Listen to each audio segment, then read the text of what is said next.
Hello students, welcome आपका हमारे channel GPW में। आप सब कैसे हैं? आई होप आप लोग अच्छे होंगे ना। आज हम लोग यहाँ पे डिस्कस करने वाले हैं यहाँ पे कैलकुलस पोर्शन का, मैथमेटिकल टूल्स का, जो कि फिजिक्स में यूज होता है मेरा। हाँ, तो हम बात करेंगे आज प्यारा सा टॉपिक, काफ़ी प्यारा सा टॉपिक, कैलकुलस। हाँ, जिसका कि यूज है फिजिक्स में। हम लोग किस तरह से कैलकुलस को यूज करते हैं फिजिक्स में, कौन कौन सा कैलकुलस का पोर्शन जो कि फिजिक्स में यूज होना है।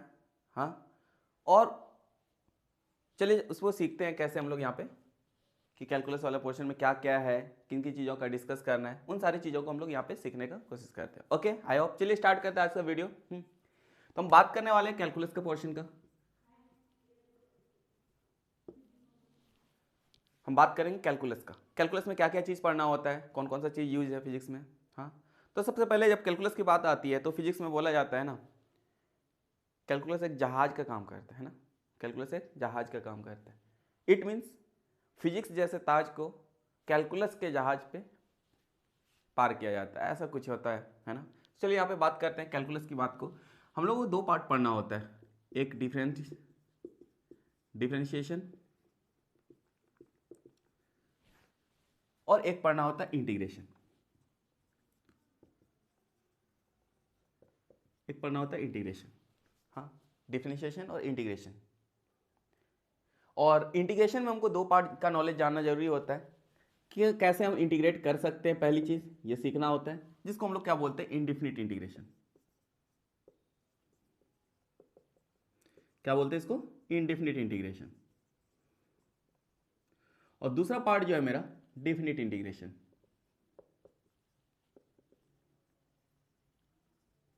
क्या है मेरा दूसरा? Definite integration. इनडिफिनिट इंटीग्रेशन में हम किसी भी गिवन फंक्शन को इंटीग्रेट कैसे कर सकते हैं, वो चीज़ सीखते हैं हम लोग, है ना। और इनडेफिनिट इंटीग्रेशन में और डेफिनिट इंटीग्रेशन में हम लोग क्या सीखते हैं यहाँ पे कि कैसे उसको डिफ्रेंशिएट करने के बाद टू गिवन पॉइंट के बीच में, हाँ, दो गिवन पॉइंट के बीच में इसका वैल्यू क्या आता है, उस चीज़ को हम लोग सीखते हैं यहाँ पे। ओके, तो यहाँ पे हम बात करते हैं, चलिए डिफ्रेंशिएशन का। पहले डिफ्रेंशिएशन सीखना होता है। हाँ, डिफ्रेंशिएट कैसे करते हैं यहाँ पे, कैसे गिवन फंक्शन को डिफ्रेंशिएट करते हैं। चलिए स्टार्ट करते हैं यहाँ पे। पहला चीज़ यहाँ पे डिफ्रेंशिएशन में ये जानना होता है कि d y upon d x ये क्या है, इसको पढ़ते कैसे हैं, किस तरह रहेगा तुम्हारा। For example y equal to x to the power n है। वाई कोई एक फंक्शन है in term of x. Y क्या है? कोई एक फंक्शन है in terms of x. X के टर्म में कोई वाई फंक्शन है। इट मीन्स एक्स जब जब चेंज करेगा वाई चेंज करेगा एक्स के अकॉर्डिंग। इट मीन्स यहाँ पे हम क्या कर रहे हैं कि वाई को डिफ्रेंशिएट कर रहे हैं, किसके टर्म में? एक्स के टर्म में। किसके रिस्पेक्ट में? एक्स के रिस्पेक्ट में। ओके ना। तो d y by d x, इसको पहले पढ़ते क्या, चलिए पढ़ने सीख लेते हैं यहाँ पे कैसे पढ़ा जाता है ना। इसको क्या पढ़ते हैं, इसको दो तरीके से पढ़ा जा सकता है ना। कितने तरीके से? दो तरीके से। एक तो बोल सकते हैं कि वाई चेंज कर रहा है, किसके रिस्पेक्ट में? एक्स के रिस्पेक्ट। वाई क्या कर रहा है? चेंज कर रहा है, किसके रिस्पेक्ट में? एक्स के respect. It means y changes with respect to x. Y क्या हो रहा है? बदल रहा है। किसके रिस्पेक्ट में बदल रहा है? एक्स के रिस्पेक्ट में बदल रहा है। वाई क्या हो रहा है? बदल रहा है। किसके रिस्पेक्ट में? एक्स के रिस्पेक्ट में। दूसरा चीज यहां पे क्या कर सकते हैं हम लोग, हाँ, दूसरा चीज क्या कर सकते हैं कि वाई, हाँ, differentiation of y, differentiation of y with respect to x. हाँ, differentiation of y with respect to x. इसको दूसरा भी बोल सकते हैं कि वाई को डिफरेंशिएट करें, किसके रिस्पेक्ट में? एक्स के रिस्पेक्ट। चलिए यहाँ पे सीखते हैं कि कैसे इसको डिफरेंशिएट किया जाता है, क्या इसका रूल है, कौन सा फॉर्मूला यूज करते हैं, यहाँ पे हम सीखते हैं। यहाँ पे मेरा y इक्वल टू क्या है? X to the power n. Y equal to क्या है मेरा? X to the power n. It means यहाँ पे जैसे ही हम d y by d x लिखें, d y upon d x लिखें, तो y इक्वल टू क्या है मेरे पास? X to the power n. तो यहाँ पे हम लिख लें y equal to x to the power n, y के जगह पे upon d x. y equal to क्या है? X to the power n. Y पे जब लिखे x to the power n. अब यहाँ पे स्टार्ट करते हैं कि इसको क्या लिख सकते हैं, n x n minus one, n x n minus one, n x n minus one. ये फॉर्मूला कब वैलिड है? तब तक वैलिड है जब n is not equal to zero. N zero नहीं होना चाहिए, है ना। एन क्या नहीं होना चाहिए? जीरो नहीं होना चाहिए। एक्सेप्ट जीरो, हाँ, n is equal to except zero, n is not equal to except zero. हर जगह ये मेरा वैलिड है, ये फॉर्मूला हर जगह हम अप्लाई कर सकते हैं और मेरा एक रिजल्ट आएगा। वाई अगर गिवन है एक्स के टर्म में, वो डिफरेंशिएट होकर क्या रिजल्ट देगा। ओके, आई होप समझ में आया होगा ये। चलिए यहाँ पे कुछ सवाल लेते हैं, इंपॉर्टेंट सा सवाल, हाँ कुछ क्वेश्चंस लेकर के यहाँ पे समझने की कोशिश करते हैं कि कैसे आखिर एक गिवन फंक्शन डिफरेंशिएट होता है, कैसे उसको डिफरेंशिएट कर सकते हैं। ओके, तो आप लोगों ने अभी तक नोट डाउन नहीं किया तो इसको वीडियो को पॉज करके नोट डाउन करें, और यहाँ पे जो भी सवाल हम देने वाले हैं यहाँ पे बोर्ड पे, तो पहले आप ट्राई करें इसके अकॉर्डिंग, है ना। फर्स्ट में आप वीडियो को पॉज करें, उसका ट्राई करें, जब ना हो तब फिर सॉल्यूशन देखें। Okay, I hope. चलिए यहाँ पे स्टार्ट करते हैं आज का कुछ questions.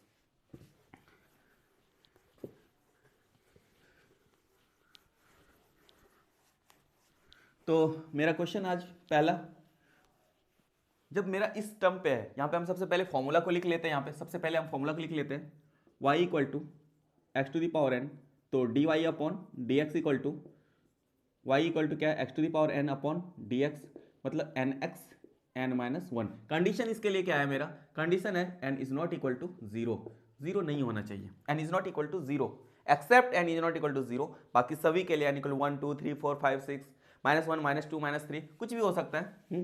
n equal to 1 2 3 dash dash dash, n equal to -1 -2 -3 जो भी रहे, इसके लिए हम लोग अप्लाई कर सकते हैं इस फॉर्मूला को। ओके ना। चलिए कुछ क्वेश्चंस लेते हैं, उसके बाद समझने की कोशिश करते हैं यहाँ पे।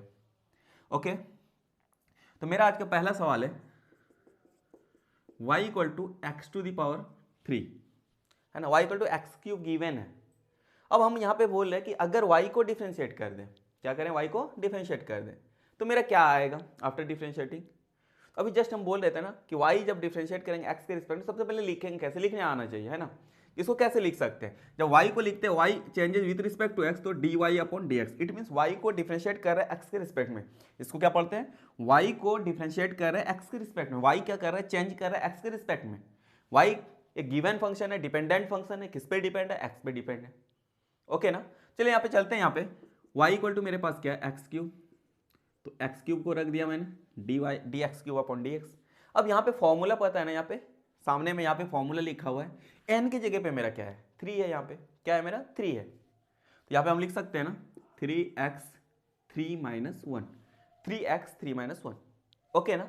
देख जस्ट इस पे रख दिया, इसको पुट कर दिया यहाँ पे, y equal to x cube, y equal to x to the power n, क्या बोला था, सिर्फ x is not equal to zero, ये नहीं होना चाहिए, बाकी हर जगह ये पे वैलिड है। ओके ना। तो इसमें जब मैंने पुट किया, यहाँ पे देखा कि nx n माइनस वन, तो यहाँ पे n के जगह पे मेरे पास क्या है, 3 है, तो 3x 3 माइनस वन, तो फाइनली मेरा क्या हो जाता है, 3x स्क्वायर। इट मीन्स जब आप x क्यूब को डिफरेंशिएट करोगे, जब आप x क्यूब को डिफरेंशिएट करोगे तो रिजल्ट क्या आएगा, रिजल्ट क्या आएगा, जब आप x क्यूब को डिफरेंशिएट करोगे तो रिजल्ट क्या आएगा, 3x स्क्वायर।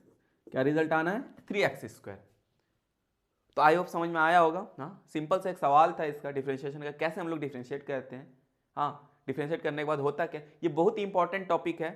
अगर आप फिजिक्स में बात करें यहाँ पे कि डिफरेंशिएशन का क्या रोल है, इंटीग्रेशन का क्या रोल है, तो बोला जाता है ना, without calculus, without differentiation, without integration physics पढ़ना इम्पॉसिबल है, नहीं पढ़ सकते हम लोग, है ना, नहीं पढ़ सकते हैं, है ना। अगर फिजिक्स आपको अच्छे से पढ़ना है, फिजिक्स का कॉन्सेप्ट को समझना है, फिजिक्स को अच्छे से सीखना है, फिजिक्स कहता क्या है, तो आपको इन सब चीज़ों का नॉलेज होना चाहिए, है ना। आपको डिफरेंशिएशन आना चाहिए, आपको डिफरेंशिएट करने आना चाहिए, आपको इंटीग्रेशन आना चाहिए, आपको इंटीग्रेट करने आना चाहिए। ओके ना।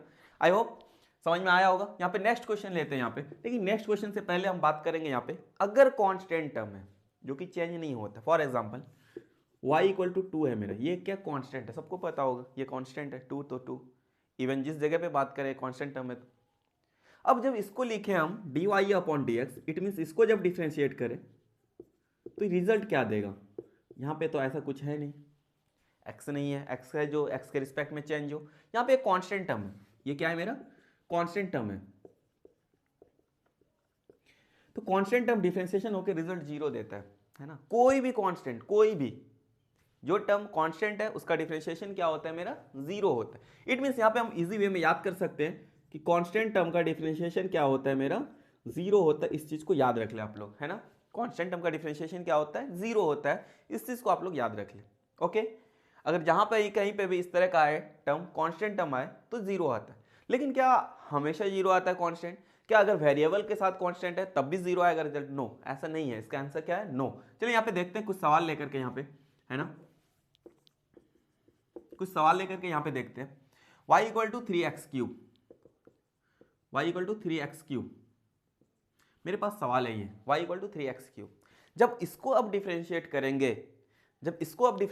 मेरा रिजल्ट क्या आने वाला है ना, क्योंकि यहाँ पे x के साथ मल्टीप्लाई है 3, सिंगल नहीं है, यहाँ पे कांस्टेंट नहीं है, यहाँ पे इस टर्म का डिफरेंशिएशन 0 नहीं होगा। इस चीज को सीखना है, बहुत इंपॉर्टेंट है ये टर्म बहुत इंपॉर्टेंट है कि इसको कैसे डिफरेंशिएट करें। यहाँ पे कांस्टेंट भी है, अब कांस्टेंट के साथ मल्टीप्लाई क्या है, एक इंडिपेंडेंट फंक्शन, बट यहाँ पे y डिपेंडेंट है लेकिन x क्या इंडिपेंडेंट फंक्शन है ना, डिपेंड नहीं कर रहा है किसी पे। तो इसको कैसे पहले लिख सकते हैं हम लोग, dy अपॉन dx। y के जगह पे क्या लिख सकते हैं हम लोग, 3x² 3x³ है ना, तो यहाँ पे हम लोग क्या लिखे 3x³ अपॉन dx। ये मेरा पहला काम है कि y इक्वल टू गिवन है तो dy अपॉन dx लिखे, it means differentiation of y with respect to x या y changes with respect to x। Okay ना, आयो समझ में आता होगा, आप लोगों को समझ में आ रहा होगा। एक सिंपल वे में हम बता रहे हैं यहाँ पे, है ना, एकदम सिंपल वे में। आप चाहो तो इसको हाँ नोट डाउन कर लो, इसको वीडियो को पॉज करके नोट डाउन कर लो, नोट्स बना लो अच्छे से, हाँ, ताकि इसमें हेल्प मिले, है ना, कि डिफरेंशिएट कैसे करते हैं हम लोग। तो मेरा y इक्वल टू क्या दिया हुआ था, 3x³। तो सबसे पहला काम जो dy अपॉन dx, सबसे पहले क्या लिख लेना, dy अपॉन dx, और y इक्वल टू क्या है जो यहाँ पे रख लेना है।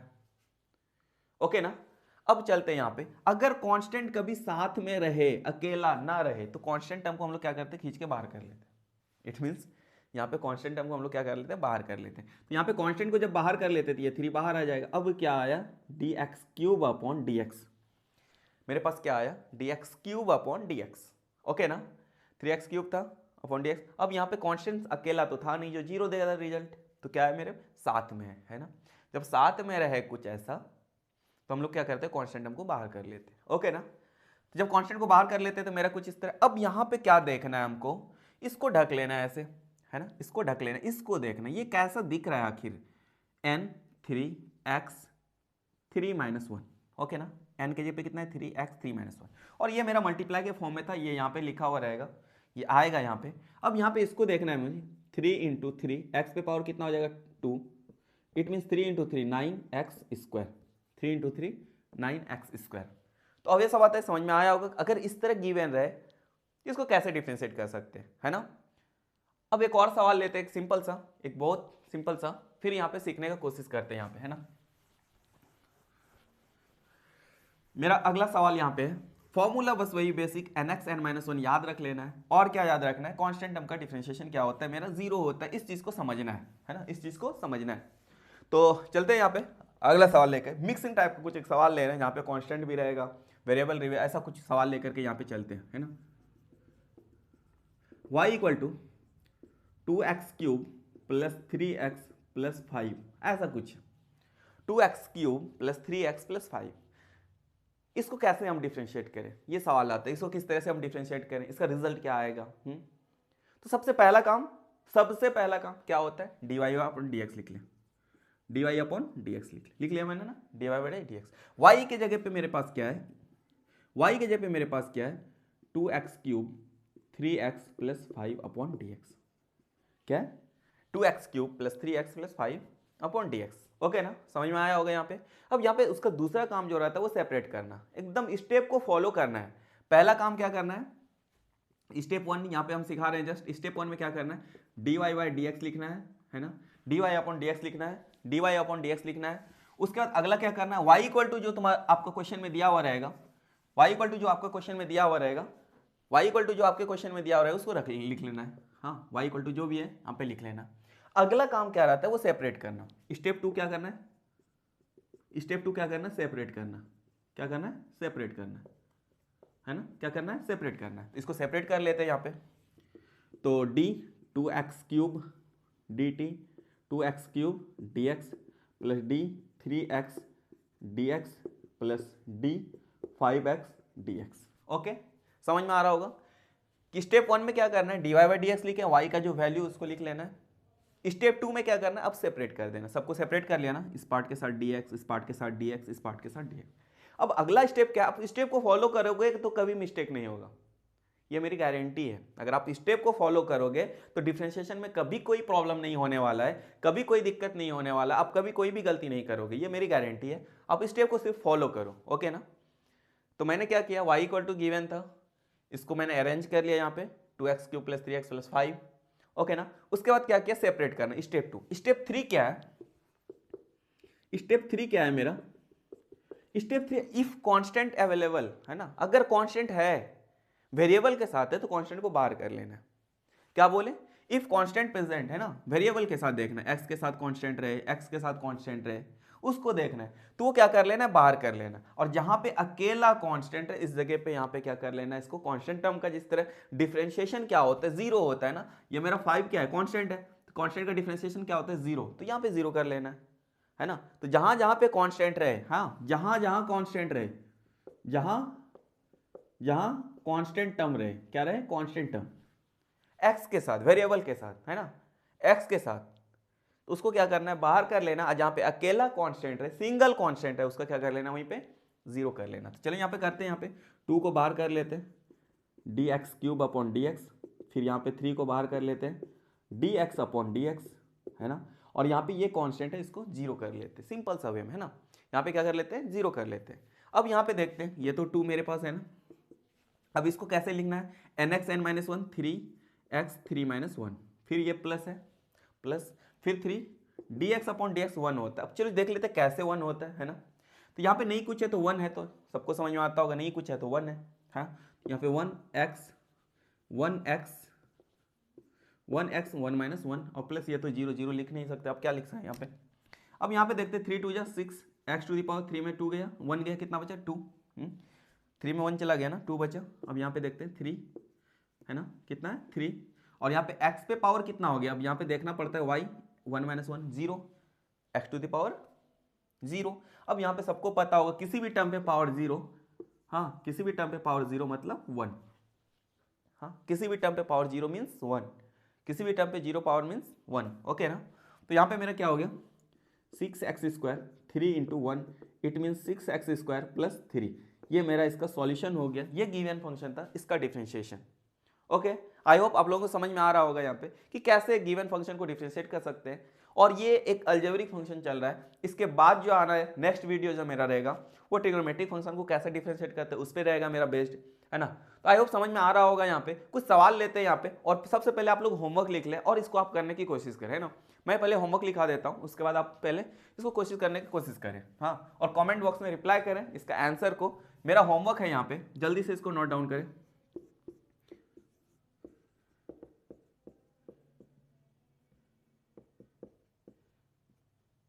+2, okay, y = 2x² + 4x + 2। Next y = 2x³ + 3x + 7, okay. Next है मेरा क्वेश्चन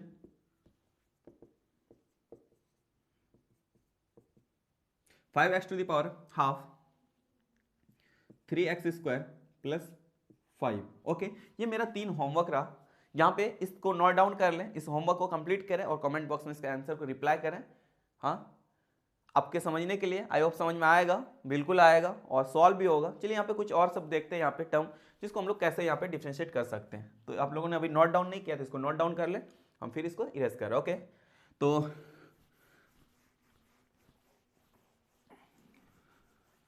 मेरा अगला है, यहाँ पे कुछ सवाल है, यहाँ पे हम उसके लिए डिस्कस कर रहे हैं। यहाँ पे मेरा सवाल है y = अगर √x है, y = क्या है मेरा, √x है, अगर इसको कैसे हम लोग यहाँ पे सॉल्व करेंगे। y = अगर √x है तब इसको कैसे सॉल्व करेंगे, है ना। सबसे पहला तो ये तो बेसिक चीज होता है ना कि √x मतलब x⁻, √x मीन्स x⁻½ या हाफ मीन्स √x, ये तो सबको पता होना चाहिए, है ना। रूट का मतलब पावर हाफ या पावर हाफ मतलब रूट, ओके ना। Root means power half means root, ये तो समझ में आता होगा। क्योंकि यहाँ पे डिफरेंशिएशन में हमको ये नहीं पता कि √x का कैसे डायरेक्ट, तो उसको हम लोग पहले क्या लिखते हैं, रूट को पावर के टर्म में लिखते हैं ना, यहाँ पे पावर के टर्म में लिखते हैं।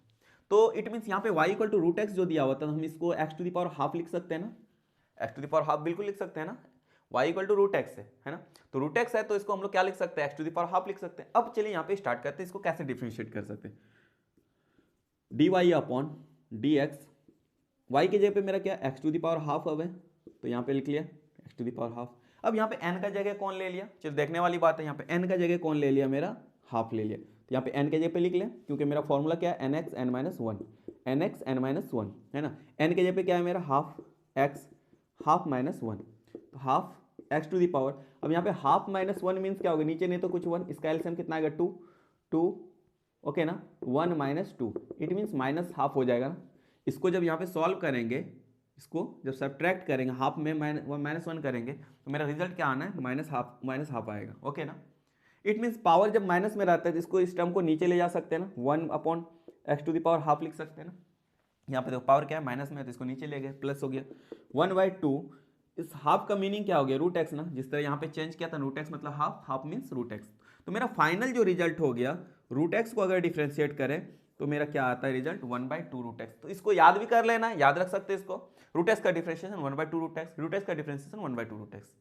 और आज का आखिरी सवाल लेकर के यहाँ पे चलते हैं, जहाँ पे हम लोग कुछ अलग टाइप के एक सवाल को देखेंगे, हाँ एक क्वेश्चन को देखेंगे कैसे उसको डिफ्रेंशिएट कर सकते हैं ओके। तो इसको आप नोट आउट कर लें, बहुत इंपॉर्टेंट है, रूट एक्स का डिफ्रेंशिएशन क्या होता है ओके ना, बहुत इंपॉर्टेंट टर्म है, इसको यहाँ पे नोट डाउन कर लें वीडियो को पॉज करके ओके। चलते हैं नेक्स्ट क्वेश्चन लेकर के। तो होमवर्क को जरूर बनाना है, होमवर्क को जरूर सॉल्व करना है, ये आपके अंदर कॉन्फिडेंस लाएगा, हाँ आपका कॉन्सेप्ट क्लियर होगा, जहाँ भी जो भी डाउट रहेगा वो आपको क्लियर करेगा ये होमवर्क जब अपने से बनाओगे ओके ना। यहाँ पे स्टार्ट करते हैं नेक्स्ट क्वेश्चन। मेरा अगला क्वेश्चन है यहाँ पे, अगला क्वेश्चन है यहाँ पे, और आज का आखिरी सवाल, फिर नेक्स्ट वीडियो में मिलेंगे, काफी इंपॉर्टेंट सा टॉपिक लेकर के, डिफरेंशिएशन ऑफ ट्रिगोनोमेट्रिक फंक्शन। अगले वीडियो में हम मिलने वाले हैं यहाँ पे डिफरेंशिएशन ऑफ ट्रिगोनोमेट्रिक फंक्शन। चलिए स्टार्ट करते हैं आज का आखिरी सवाल। y equal to x to the power 3/2 2x square plus 3 okay ना, x to the power 3/2 plus 2x square plus 3। यहाँ पे पावर किस टर्म में, फ्रैक्शन के टर्म में, no problem no doubt okay ना, कुछ भी रहे, हाँ कुछ भी रहे, यहाँ पे भी चेंज कर सकते हैं नो प्रॉब्लम है ना। तो पहला क्या करना है, डिफरेंशिएट करना है, तो dy बाई dx लिखे, क्या लिखे dy अपॉन dx। y की जगह पे मेरा क्या टर्म है, स्टेप को फॉलो करना है, वहाँ पे स्टेप है मेरा ना x to the power 3/2 2x square plus 3 upon dx। Step को फॉलो करना है, यहाँ पे जो स्टेप है उसको फॉलो करना है। पहले क्या dy बाई dx लिखना है, y इक्वल टू क्या है, इस पूरे टर्म को लिख लेना है। अब क्या करना है, सेपरेट करना, d plus dx plus d3 upon dx okay ना। उसके बाद क्या करना है, जहां जहां कांस्टेंट है उसको बाहर करना है, जहां जहां पे कांस्टेंट है बाहर करना है, और जहां पे सिंगल कांस्टेंट है उसको जीरो कर देना। इट मींस कांस्टेंट टर्म का डिफरेंशिएशन क्या होता है, जीरो। तो यहाँ पे क्या करना है हमको, इसको एक ऐसे ही लिख लेना है। यहाँ पे अगले स्टेप में हम लोग यहाँ पे इसको लिखेंगे nx n-1 के फॉर्म में, 2 dx स्क्वायर अपॉन dx, अब प्लस ये मेरा क्या हो गया, कांस्टेंट टर्म का डिफरेंशिएशन जीरो। अब यहाँ पे लिखते हैं हम लोग nx n-1, n के जगह पे कौन सा है मेरा टर्म 3/2 x 3/2 - 1 प्लस यहाँ पे 2, n के जगह पे मेरा क्या है 2x 2 - 1 ओके ना। ये समझ में आया होगा, ये 2 है, इसको देखना है कैसे nx n-1 के टर्म में, इसको कैसे देखना है nx n-1 के टर्म, n के जगह पे मेरा क्या है 2x 2 - 1। तो आई होप समझ में आ रहा होगा आप लोगों को ना। 3/2 यहाँ x 3/2 - 1 कितना होगा, यहाँ पे कर लेते हैं 3/2 - 1, इट मीन्स ये तो आता ही होगा, नीचे नहीं कुछ है तो 1, इसका एलसीएम क्या आएगा 2, ये 3 हो जाएगा, यहाँ पे 1 2 2, 2 से मल्टीप्लाई करेंगे 2 मीन्स 1/2 आएगा है ना। तो यहाँ पे हम लोग लिख सकते हैं 3/2 - 1 किया तो 1/2 प्लस यहाँ पे 2 2 4 x 2 - 1 1। तो ये मेरा रिजल्ट रहा इसका। अगर इसको आप डिफरेंशिएट करोगे तो रिजल्ट क्या आएगा। आई होप आप लोगों को समझ में आया होगा है ना, बिल्कुल समझ में आया होगा।